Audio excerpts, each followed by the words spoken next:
Solo de película pudo colarse en el lot de Burbank de Warner Brothers para entrevistas exclusivas con las estrellas y el director de The Curse of La Llorona. Sam?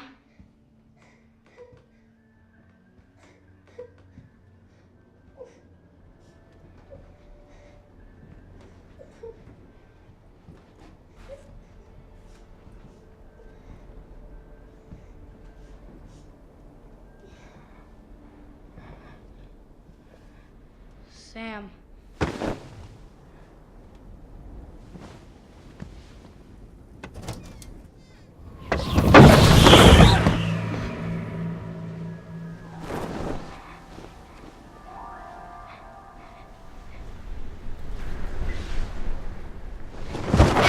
So as a horror movie fan, I'm always, and now that I get to do this, I'm always fascinated. What was it actually like while you're making a horror movie? Is the atmosphere on set as oppressive as what you're getting on screen, or is it the opposite? So what was it like making La Llorona for you guys? La Llorona, we didn't have a huge budget, you know, and Mike really made it look, Mike Chavez, the director, really made it look like we did. And we had, you know, we worked on a really tight schedule. Yeah. We shot the majority of it in the house, and the house was slightly creepy. It was old. Slightly. It was really creepy. I was trying to be kind to the homeowner. Well, yeah. But you know, it's very physical. I don't think I realized sort of going into it how athletic it is in terms of, you know, you do sort of emotional gymnastics, but you're also running, screaming, falling, crying, choking, drowning, all of those things every single day for many, many Like, what do we hours. got today on the Yeah, call series? exactly.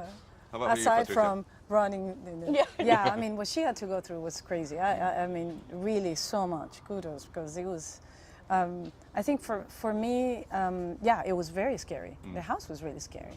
And the whole,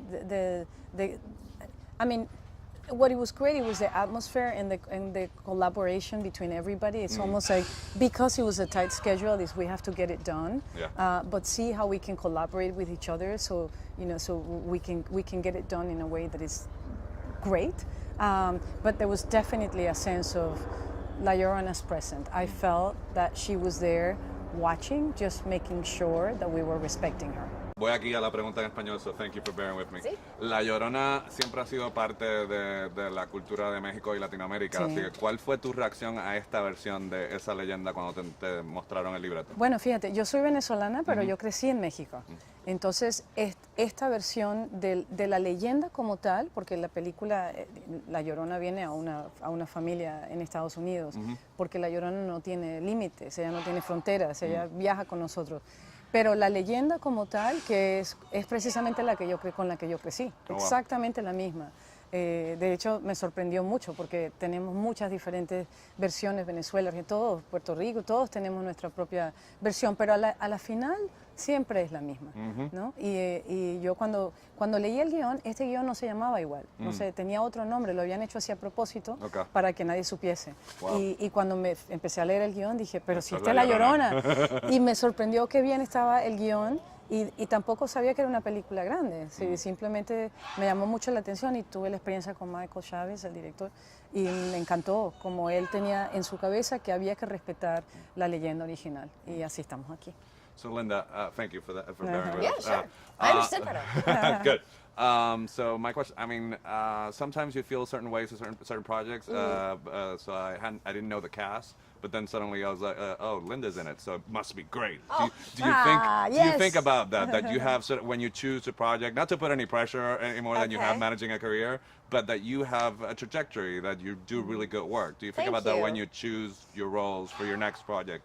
Do you think about that? I hope that's how people feel. You know, you hope. I try to choose things, and I think if you know my career at all, I try to choose things that are different from the last thing. So, for instance, when I came into this film, I had just come off of Daddy's Home 2, which is a broad family comedy. And then while I was working on this film, I left set and auditioned for Green Book, because we shot this actually before Green Book. And then after that, I did a dark comedy for Netflix. So I really try to change things up. I try to go where I feel like other actors are incredibly talented. I try to go where people are telling stories that haven't been told yet or in different and new ways. And you know, sometimes it works out for the best. And this film has just been a lot of fun. I hadn't come across such a juicy role in a studio movie that was there for me, and this was one that was there for me, and it was really fun to play sort of the heroine and be in a movie with really strong female characters. Typically, you're sitting on these panels and it's 4 men and maybe 1 or 2 women, and we have a movie where there's three strong female characters. If you add the little girl, there's 4, and then a few men. So to me that was something that was really fun about this, and it is in general about horror. All right, so I played really great. So bring in the dog. I'm done. Thank you. So nice to Thank meet you. you. Yeah, gracias.